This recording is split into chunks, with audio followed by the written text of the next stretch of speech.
서울의 어느 큰 병원에서 목회하시는 원목이라고 그러죠. 학교에서 사역하는 분을 교목이라고 그러고, 군대에서 사역하는 분을 군목이라고 그래요. 저는 군목으로 30년 군목 생활했죠. 이 원목이 서울의 어느 큰 병원에 그분이 간증 쓴 것을 보았어요.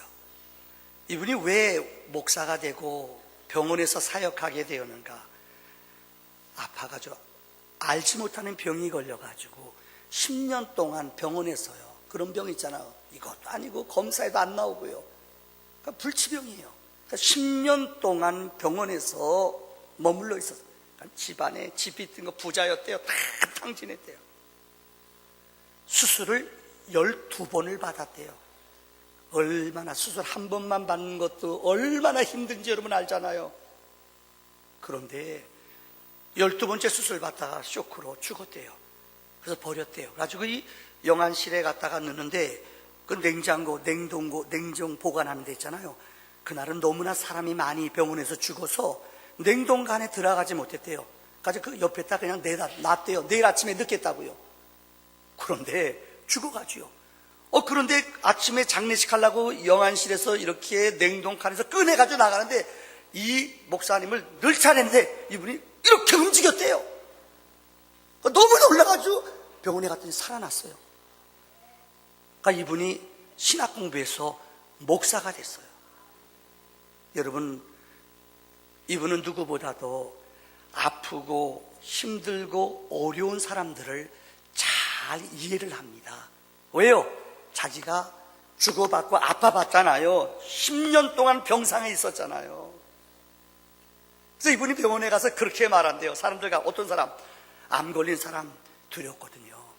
항암 치료하고 머리 빠지고 얼마나 두려워요. 얼마 살지 모르고 막 그 두려움이 찾아오잖아요. 그때 이분은 늘 말한대요. 나는 냉동강까지 갔다 온 사람이라고. 그 사람들이 위로를 받는데요. 어떤 사람 병원에 1년, 2년 동안 있으면 너무 힘들어요. 맹장수 받고 일주일 들어있는 것도 막 못 견디는 사람 많아요. 그렇죠? 그런 사람은 좀 한 달 동안 들어놓 있어 봐야지 알아요. 좀 얼마나 힘들어요. 그분한테 그래요. 나는 10년 동안 들어놓 있었다고. 그럼 그 사람들 꼬리를 탁 내린대요. 그러니까 이분 병원에서 누구보다도 기도해주면 능력이 나타나고 그들의 위로자가 되었대요. 이유는 하나예요. 내가 고난을 많이 당해봤기 때문에 고난당한 사람을 이해를 하고 그들과 함께 눈물을 흘리는 거예요. 여러분, 예수님이 왜 이 땅에서 고난당하셨습니까? 그분은 하나님의 아들이에요. 죽지 않아도 돼요. 근데 예수님이 이 땅에 오셔서 친히 가장 낮은 자리에서 겸손의 모습으로 오셔서 눈물 흘리는 자 곁에 계셨고 아파하는 사람 늘 곁에 계셨어요. 왜요? 그가 찔리고 채찍에 맞음으로 우리가 나음을 얻었고 치유를 받고 구원받은 줄 믿기 때문인 줄 믿습니다. 요한복음을 계속 강의하다가 이제 오늘하고 다음 주 2주 동안은 고난을 좀 여러분에게 설명드리려고 그래요. 우리 기독교는 생명의 종교입니다. 천국의 종교입니다. 이 땅에 보이는 것으로 끝난다면은 여러분, 잘 먹고 못된 짓 하더라도 굵고 짧게 살다 인생 떠나면 돼요. 근데 성경은 그렇게 말하지 않아요. 한 번 사는 것은 누구에게나 정해진 이치이나 죽은 다음에는 뭐가 있다고 그래요? 심판이 있대요. 육을 위해 사는 사람, 나만을 위해 사는 사람은 그들은 영원한 심판의 부활이 있어요. 그러나 하나님의 영광을, 하나님의 거룩한 일을, 영을 위해 산 사람들은 생명의 부활로 다시 태어나는 줄을 믿습니다. 미국 이 프랑스의 대통령이었던 미테랑이라는 대통령이 있어요. 아마 여러분 기억할 거예요. 잘생겼고 멋진 정치인이었어요. 근데 이분이 암이 걸려 마지막 세상을 떠나는데 몇 날 며칠을 잠을 못 자고 벌벌벌벌 떨더래요. 그래서 그 아내가 성직자를 데려다가 천국을 소개해주고 기도해줬더니 정말 세상 떠날 때 얼마나 평안하게 사람들, 가족들한테 손을 들고 평안하게 떠났대요. 이 땅에 갈 바를 알지 못하는 사람은 나이가 들수록 점점 두려워하고 추해져요. 그런데 갈 곳이 있는 사람, 갈 곳을 아는 사람은 점점 평안과 아름다운 믿음 속에 살아가는 줄을 믿습니다. 우리나라의 제일 부자였던 이병철 씨 알 겁니다. 세상 떠났죠. 그 아들도 지금 우리나라에서 제일 부자 아니에요. 지금 식물인간으로 움직이지도 못하고 두루누워 있어요. 이병철 씨가 그랬대요. 말씀드렸죠. 너무 무섭고 점점 자기 생명이 끊기는 걸 느끼니까는요, 24가 자기가 친히 편지를 썼대요.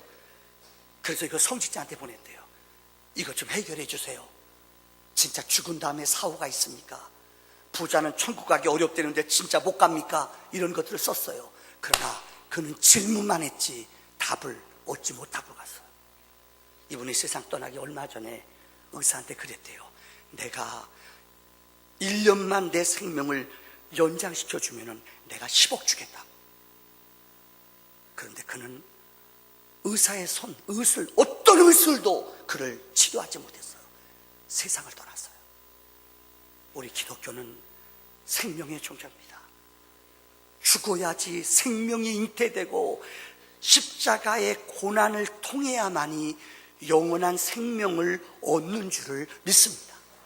오늘 특별히 마태복음 27장의 말씀을 통해 십자가상에 서 있는 세 그룹을 오늘 본문에 나오는 말씀을 중심으로 말씀을 드리려고 합니다. 첫째는 지나가는 무리들입니다. 오늘 본문 27장 39절로 40절의 말씀에 나오는 말이에요.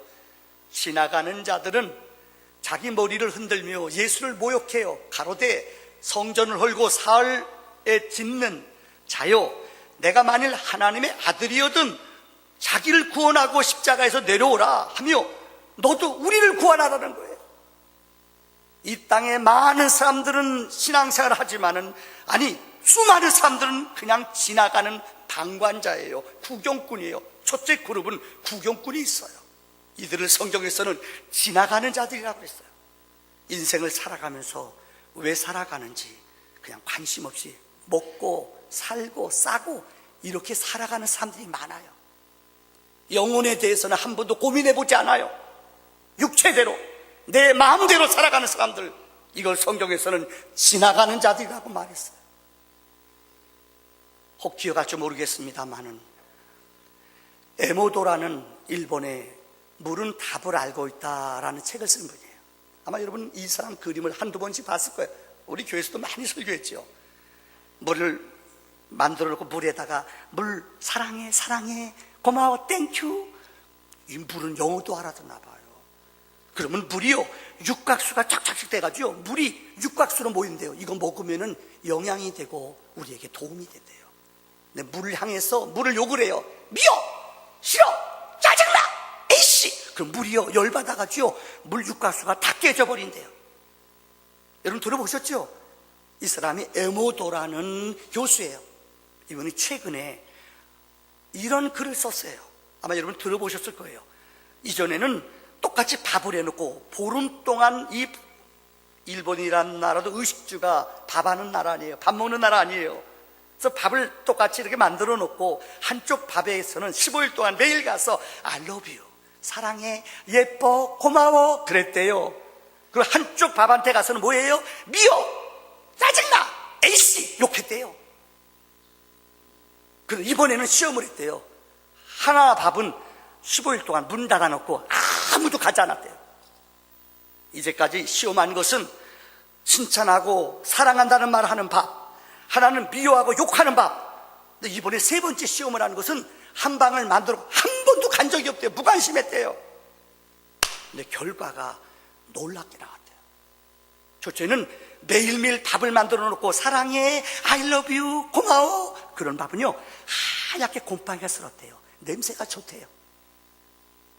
우리가 아는 두 번째, 여러분 이 썩어진 밉다 싫어, 거기는 그냥 썩어져 있더래요.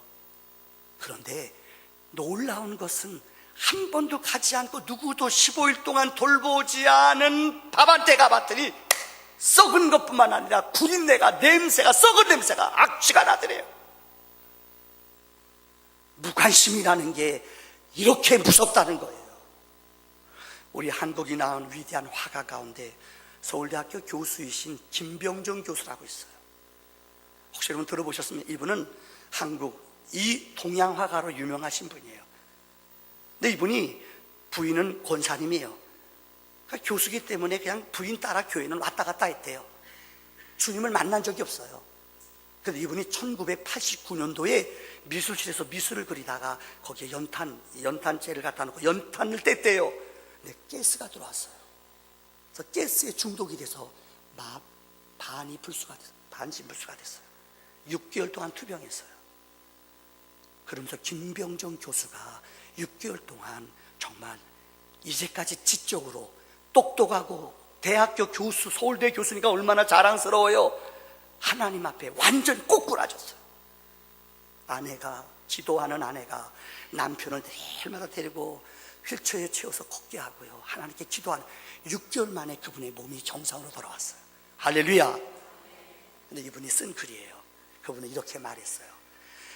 이 세상이 하나님의 거대한 창조 미술관이었다. 병약할 때 오히려 생명을 노래하게 되었다. 이전에는 자연이 그렇게 아름다운지 몰랐대요. 자기가 화가지만은 이 세상이 그렇게 아름답고 하늘 색깔이 그렇게 멋있는지 몰랐대요. 근데 내가 아파보고 내가 고통을 당하고 어려움 당해보니까 그 사람이 하나님의 창조물이 이렇게 아름답고 이제는 생명을 노래하는 사람으로 변했다는 거예요. 그래서 그분이 그 다음부터 그린 작품이 있어요. 얼마 전에 작품을 전시했는데 세계 각국을 돌아다니며 몇 년 동안 이분이 작품을 전시했어요. 그분 작품 가운데 하나만 제가 보여드릴게요. 바보 예수예요. 한번 따라합시다. 바보 예수. 여러분 수준이 여러분 보니까 얼굴 보니까는 별로라고 생각하는데요. 자, 우리 김진환 씨는 잘 그렸어요? 못 그렸어요? 좋은 작품. 저분이 좋은 작품이라면 미술가니까 좋은 작품이에요. 이분이 바보 예수 시리즈를 쫙 그렸어요. 우리 집사님 지난번에 사고 나고 병상에 계실 때 집사님이 컵 뒤에, 우리 컵 있죠, 일용 컵, 이 뒤에다가 우리 집사님 한 700점 되는 십자가를 그렸어요. 그래서 작품 전시했어요. 진짜 은혜 많이 받았어요. 아마 김병정 교수랑 김진환 집사님하고 비슷할 거예요. 이전에 저분 십자가 안 그렸어요. 하나님 은혜 받고 믿음 생기고 나서 이 컵 뒤에다가 저분이 난 십자가가 그렇게 많은 줄 몰랐어요. 시간 하나님이 주신 은혜 보여주신 십자가를 이 컵 뒤에다 그려서 이걸 쫙 전시했는데 진짜 은혜 받았어요. 이분이 이 글 밑에다 뭐라고 썼느냐? 예수는 바보래요. 왜요? 그분은 하늘의 영들을 다 누릴 수 있는 분이에요. 하나님의 능력을 발휘할 수 있는 분이에요. 근데 그분은 그들의 영을 불렀어요? 안 불렀어요? 안 불렀어요. 저들이 채찍에 때리면 그대로 맞았어요. 그들이 침 뱉음을 그대로 받았어요. 한마디 한 것도 하지 않았어요. 신이 오리를 가자면 심리까지 가주라고 했어요. 왼뺨을 때리면 오른뺨을 돌려 대라고 말했어요. 이거 바보 아닙니까? 바보 예수가 내게 생명을 주었다고 이 김병준 교수님은 주님을 바보 예수로 표현을 했어요. 참 제가 읽는 작가 가운데 박안소라는 작가가 있어요. 여러분 다 아실 거예요. 참 이분은 똑똑해요. 글도 잘 쓰고. 박안소 씨 여러분 알 거예요. 남편이 대학 교수예요. 자녀가 넷이는데 하나님 참 공평하지도 않으셔요. 이 넷 가운데 셋은 다 서울대 출신이에요. 하나만 이대 나왔대요. 아들 하나에 딸 셋이에요. 근데 제일 자기가 아꼈던 아들이 이 네 번째 아들이 서울 의대 들어간 아들이에요. 근데 박안소 교수가 88년도에 남편이 암이 걸려서 세상을 떠났대요. 와, 박사면 뭐예요? 암 앞에는 장사가 없더래요. 근데 더 청천벽력 같은 아픔이 남편이 떠난 지 3달 만에 서울대학교 레지던트 수련회를 받던 아들이 술 먹은 사람이 이 인도로 지나가는데 차가 탁 넘어와가지고 이 아들을 그냥 밟아버렸어요. 그래서 아들이 즉사했어요. 남편 세상 떠났죠. 여러분 아들 그렇게 하나밖에 없는 아들인데 교통사고 자기가 잘못한 것도 아니에요. 죽었어요. 이분이 얼마나 충격에 빠졌어요. 그래서 이분이 쓴 책이 바로 유명한 한 말씀만 하소서라는 책이에요. 이 책의 서론에 나오는 내용을 여러분에게 읽어드리겠습니다. 기도 시간에 산책을 하면서도 내가 하나님께 묻던 질문은 딱 한 가지였다. 도대체 내가 무엇을 잘못했길래 이런 시련을 주시냐 하는 것이었다. 내가 하나님께 포악을 떨고 항거하던 이유는 나는 그닥 죄가 없다는 것이었다. 그런데 화장실 변기 앞에 무릎을 꿇었을 때 응답이 들려왔다. 소화가 안 되어 변기에 무릎을 꿇고 다 토해내고 나자 계시처럼 내 죄가 떠올랐다. 나는 내 가족 외에 타인에게 철저하게 무관심했다. 물론 악을 저지른 적은 없으나 타인에 대한 무관심이 크나큰 죄악이라는 사실을 깨달았다. 이 사실을 알게 하기 위해 이 태산 같은 고통을 주신 것을 그때 처음 깨달았다. 2011년도에 박한서 선생님은 세상을 떠났어요. 그분이 쓴 책이에요. 나는 우리 자식들이 똑똑하고 우리 남편이 똑똑하고 내 인생이, 내 책이 잘 팔리고 내 인생이 잘 나가면 나는 행복하고 나는 의무를 다하는 줄 알았대요. 타인을 돌아볼 여유도 없고 그럴 필요도 없다고 믿었어요. 그런데 남편과 자식을 잃고 나서 그때 자기가 깨달은 거예요. 무관심이라는 것이 얼마나 무서운 죄라는 것을 자기가 알았다는 거예요. 맞습니다. 오늘날 우리는 나야 어떻게 됐건 세월호가 터졌지요. 여러분 친척이나 여러분 어떤 친척 가운데 누가 떠났다면 여러분은 슬퍼해요. 근데 나랑 상관없잖아요. 좀 안산 가깝지만은 내 친척 내 식구 가운데 누구도 아픔 당한 사람 없잖아요. 그러니까 우리는 상관없어요. 뭐 왜 저러냐 유별나게 우리는 이렇게 쉽게 말할 수 있어요. 그렇지 않아요. 오늘 본문에 기록된 무리 가운데 첫 번째 무리는 지나가는 사람들이에요. 저들은 십자가에 믿음에 영혼에 관심이 전혀 없어요. 호빵 치고 지나가요. 이게 지나가는 무관심한 무리라는 거예요. 두 번째예요. 희롱하는 사람들이에요. 오늘 본문 41절의 말씀에 보면은 대제사장들과 서기관들도 장로들과 함께 예수를 희롱하여 이르되, 여기 기록된 사람 보세요. 대제사장들 복수로 쓰였어요. 서기관들, 장로들. 여러분 머릿속에 생각해봐요. 대제사장이 말하면 이스라엘의 영적 지도자 가운데 최고 우두머리예요. 서기관들 하나님 말씀을 가리키고 하나님 말씀에 완벽한 사람들이에요. 장로들 교회에서 가장 존경받는 영적인 지도자들이에요. 근데 그들은 어느 누구도 예수를 아는 사람이 없어요. 빛인 예수님이 오셨어요. 진리신 예수님이 오셨어요. 근데 누구도 그를 영접하거나 그를 깨닫는 사람이 없어요. 다 어떻게 했다? 희롱했대요. 조롱하고 비웃었대요. 이게 우리 인생들이에요. 여러분, 저는 이 말씀을 준비하다 누가복음 10장에 보면은 우리가 지금 누가복음을 새벽 기도 시간에 큐티하잖아요. 거기에 착한 사마리아 사람 이야기가 나와요. 기억나죠? 어떤 사람이 장사하고 돈을 벌고 여리고 마을로 들어가요. 그런데 강도를 만났어요.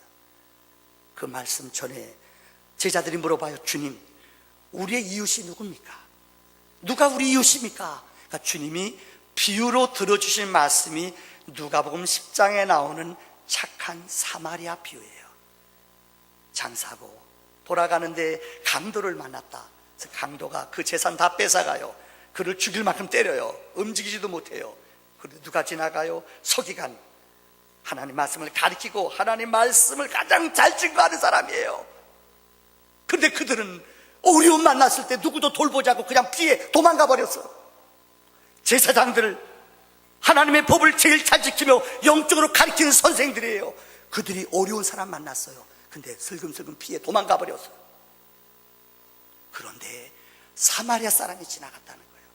여러분, 사마리아 사람이 누구예요? 성경의 역사를 보면, 이스라엘 역사를 보면은 이스라엘을 아수르 나라가 공격해서 이스라엘을 초토화 만들어요. 남자들, 장정들 다 포로로 잡아가요. 여기 남아있는 여자들, 이스라엘 힘없는 여자들, 그들이 통관을 해요. 그래서 그들이 쉽게 말하면 혼합 정책을 써요. 그 여자들 임신하게 만들어요. 우리말로 튀기를 마요. 70년 만에 그들이 고향에 돌아왔을 때에 자기네 여인들이, 자기네 이 딸들이 이방 아이를 낳아서 혼혈아를 낳았다는 거예요. 그래서 그 다음부터는 성경에 보면 이스라엘 사람들은 사마리아 땅에 가질 않아요. 사마리아 사람을 완전히 개같이 여겨요. 그 지역을 피해가요. 요한복음 4장에 보면은 여러분 기억나죠? 수가성 사마리아 여인이 사람들 눈치 보느라고 몰래 물 들어왔다는 거예요.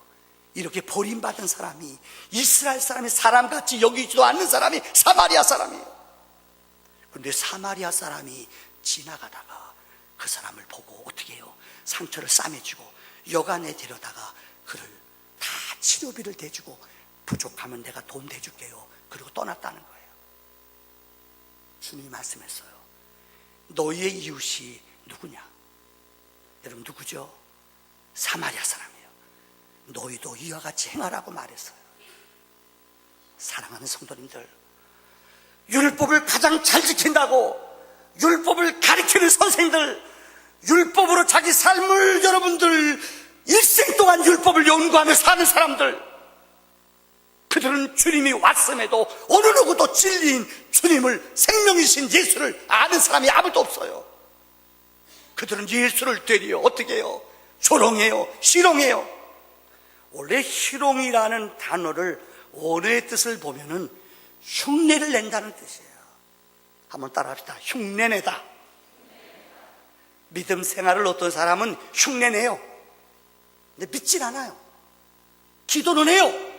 잘해요, 기도는. 근데 믿질 않아요. 이런 사람은 의외로 많습니다. 여러분들 봉사는 해요. 근데 예수의 헌신과 예수의 심장으로 하지 않아요. 제 친한 동기가 플로리다에서 목회를 해요. 아들과 며느리가 미국 의사래요. 그래서 지금 먼 외국 가서 살아요. 그래서 손자를 그 집에다 맡겨놨어요. 얼마 전에 동영상을 보내왔어요. 참, 친구들랑 손자 손녀 띄우는데 열받아요, 아주 그냥. 근데 얘가 4살인가 그래요. 근데 꼬마애가 아버지가 새벽 기도할 걸 미국 카페트더라고요. 이 4살짜리 아이가 새벽 기도 나와가지고 얘가 보니까는요, 할아버지 흉내를 내는 거예요.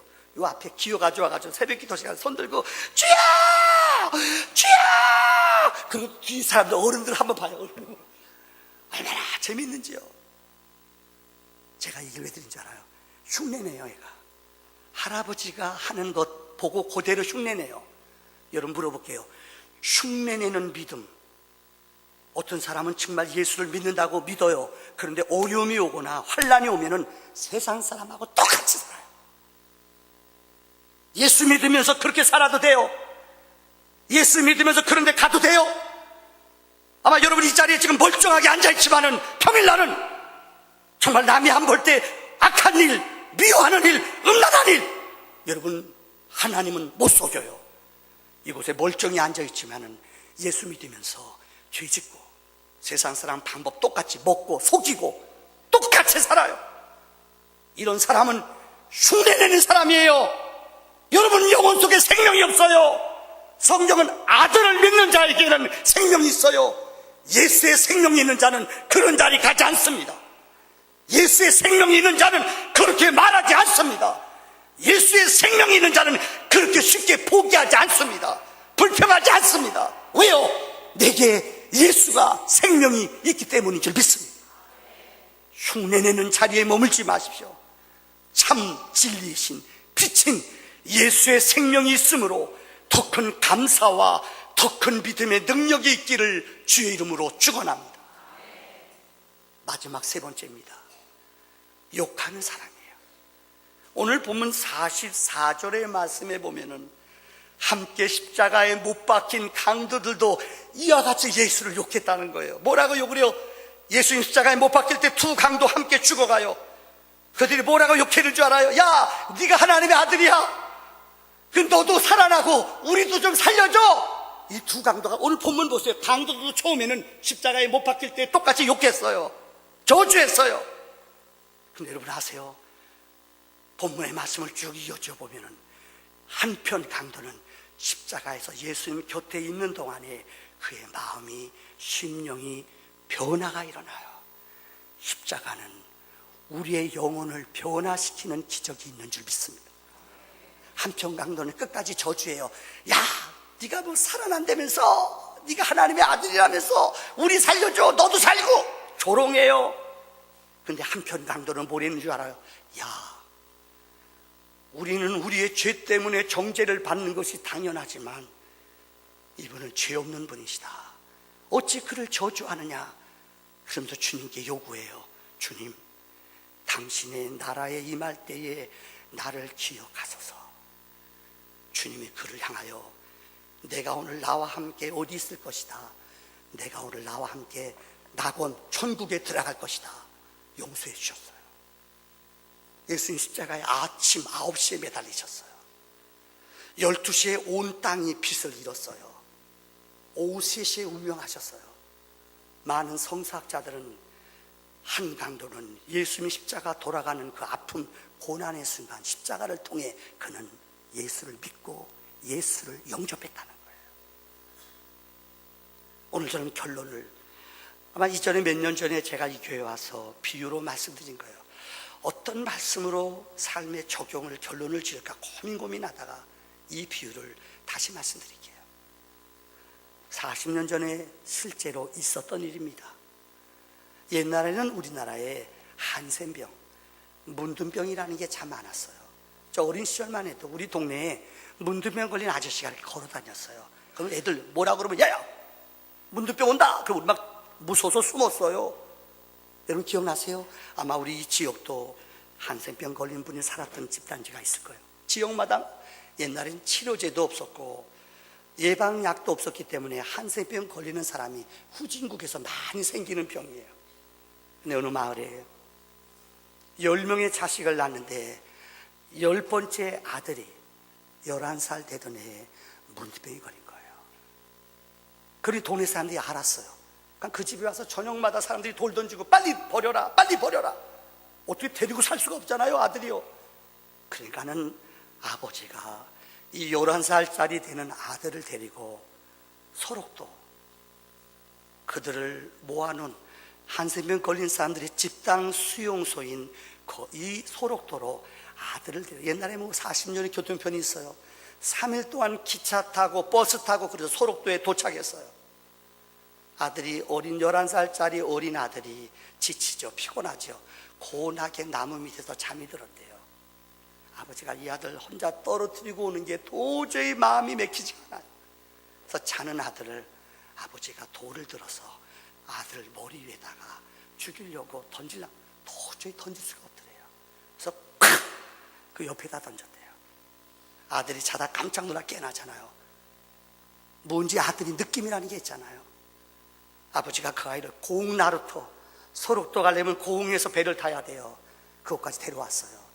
아침 저녁으로 배 2편이 가는데 아버지가 아침에 보내질, 왜요? 그 배를 타고 나오는 사람들 얼굴을 봤더니 다 문드러졌고 진물 나는 사람이에요. 거기다 11살짜리 자기 아들을 두고 온다는 게 내키지가 너무 가슴이 아파요. 오후배를 보내려고 하는데 아빠가 오후배도 놓쳐버렸어요. 하룻밤 그 숙소에서 잠을 잤어요. 그 다음날 아빠가 결심을 했어요. 이 11살짜리 아이를 업고 물속으로 아버지가 같이 들어가 죽으려고 신발을 벗고 들어가요. 이 아이는 느낌을 알잖아요. 아버지 목을 꽉 잡아요. 물속에 꿀꺽꿀꺽 들어가. 이 어린아이가 들어왔다 나갔다. 이 아이가 이렇게 외쳤대요. 아버지, 나만 죽으면 되잖아요.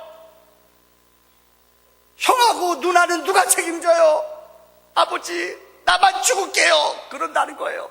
아버지가 들어가지를 못했대요. 그리고 다시 나왔대요. 오후 나룻배 속에 11살짜리 어린 아들을 홀로 배 타고 소록도로 보냈대요.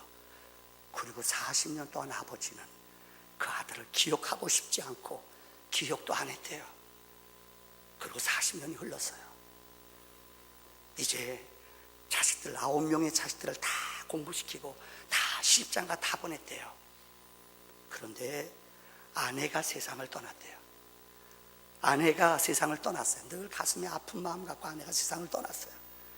근데 큰아들이 전화를 걸어서 아버지, 시골에 있는 재산 다 정리해가지고요, 나랑 같이 아파트 나랑 살아요. 아버지가 외롭고 힘들어서 알았다. 진짜 시골의 재산을 다 정리해서 이 큰아들한테 아파트 사주고 같이 와서 살았대요. 근데 딱 2달 되니까는요, 며느리가 그러더래요. 아버님, 저희만 자식이에요? 저희만 아들이에요? 나가라는 거예요. 그래서 너무 서운하기도 하고 서운하고 마음이 아파서요, 아버지가 진짜요, 둘째 집에 갔대요. 둘째 아들은 재산도 받은 게 없어요. 그러니까 둘째 며느리가 아버님, 우리만 새끼예요? 막 그러더래요. 손자 손녀들이 그러더래요. 할아버지, 셋째 집 언제 가요? 그러더래요. 그래서 셋째 집도 갔대요. 이렇게 1년 동안 첫째 아들부터 9번째 아들까지 계속 돌아다 1년 동안 이제 갈 데가 없더래요. 그때 딱 생각나는 게 자기가 죽기 전에 40년 전에 버렸던 소록도의 아들이 딱 생각이 나더래요. 그래서 아버지가 결심을 하고 소록도에 그 아들을 찾으러 온 거예요. 그런데 소록도에서는 여러분 이 격리촌이기 때문에 안 만나게 해요. 못 만나게 해요. 안 된다는 거예요. 그런 사람 없다는 거예요. 서로 상처가 되니까. 아버지가 며칠 동안 떠나지 않고 자기 아들을 만나게 해달라는 거예요. 3일 만에 진짜 그 아들이 찾아왔더래요. 아버지가 못 알아봤어요. 51살이 된 그 아들, 머리가 시큰시큰 휘어진 그 아들, 고생 많이 한 그 아들. 아버지가 아들을 부둥켜 안고 아들이 이렇게 기도했대요. 자, 띄워주실래요? 아버지, 나는 하나님께 아버지를 만나게 해달라고 40년 동안을 매일 기도했어요. 이제야 하나님이 내 기도를 들어주셨습니다. 그러자 아버지가 이랬대요. 나 같은 아비를 뭘 그리 그리워하고 있느냐. 아들을 내다버린 죄인이 뭘 기다리겠느냐. 아버지는 눈물을 닦으며 말했습니다. 아들이 이렇게 말했대요. 아버지, 나는 소록도에 와서 예수를 만났고 예수를 믿었어요. 예수님 사랑 안에 살면서 저는 매일매일 감사하며 살았어요. 내가 문둥이가 된 것도 감사하고 매일매일 나는 부모님들 아무도 미워하지 않고 아무도 원망하지 않게 해달라고 나는 기도했어요. 아버지 면담을 했던 그곳의 목사님이 그 얘기를 들었어요. 여러분, 이 아버지가 이렇게 아버지가 말했대요. 그때 비로소 저는 깨달았습니다. 내 온 정성을 다 쏟아 가꾼 9개의 화초보다 쓸모없다고 내다버린 한 그루의 나무가 더 싱싱하고 푸르게 자라고 있었습니다. 아들은 완쾌되어 이제 음성 나한자천에 살고 있는데요, 아내도 얻었고 아이들까지도 낳고 손주까지 건강하고 예쁘게 자란대요. 아버지는 문동이 아들과 지금도 그 음성 나한자촌에서 살고 있대요. 여러분, 제가 얘기를 왜 드리는 줄 알아요? 인생은 건강도 내 장래도 여러분 마음대로 안 돼요. 만약에 이 가정에 이 아들이 이런 고통이 아픔이 없었다면 이 아들은 예수를 알지 못했을 거예요. 예수를 영접하고 나서 이 아들은 40년 동안 계속 아버지를 만나게 했고 아버지와 함께 살게 해달라고 기도했대요. 예수님의 사랑이 바로 이것입니다. 예수님은 어느 것 하나 우리에게 묻지 않으세요. 그분은 우리를 용서하시고 또 용서하세요. 또 품어주세요. 이 거룩한 사랑과 은혜가 이 사순절 기간에 여러분 영혼 속에 넘쳐나기를 주의 이름으로 축원합니다.